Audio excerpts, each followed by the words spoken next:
Son las 9, las 8 en Canarias.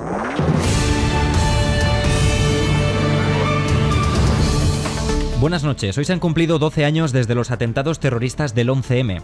La tragedia, ocurrida en plena hora punta en varios trenes y estaciones de cercanías de Madrid, terminó con la vida de 193 personas y dejó centenares de heridos.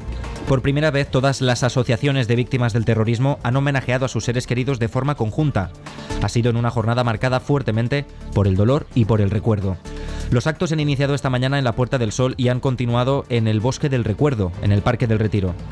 Allí, líderes de todos los partidos han hecho acto de presencia.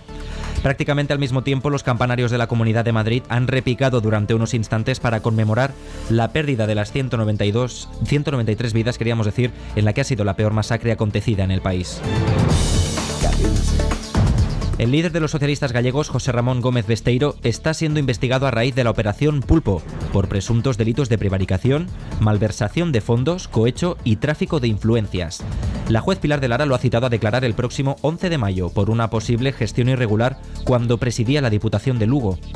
Besteiro ha dicho a través de un comunicado que se siente indefenso y ha organizado una reunión de urgencia con su ejecutivo para tratar su situación judicial.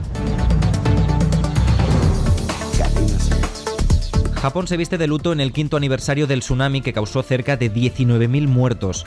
La catástrofe devastó la costa oriental del país, tragándose pueblos y ciudades a su paso.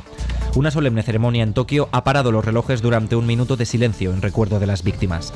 La ola gigante tomó la costa oriental a las 2 de la tarde y 46 minutos, arrasando ciudades y pueblos enteros.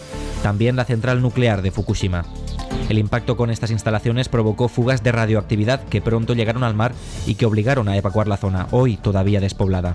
Se trata del desastre nuclear más grave desde lo ocurrido en Chernóbil en 1986.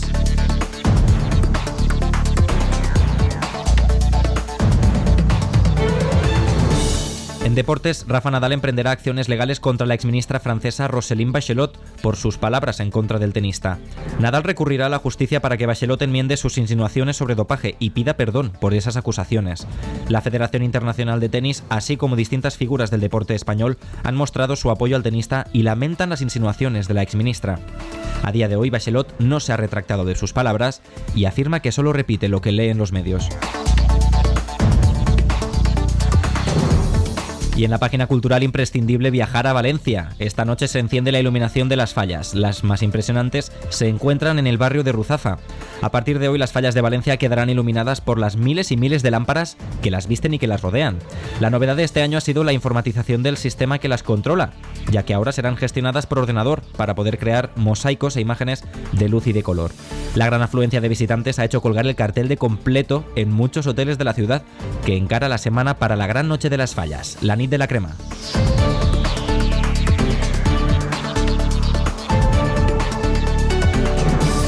Esto es todo, más información cuando sean las 10, las 9 en Canarias.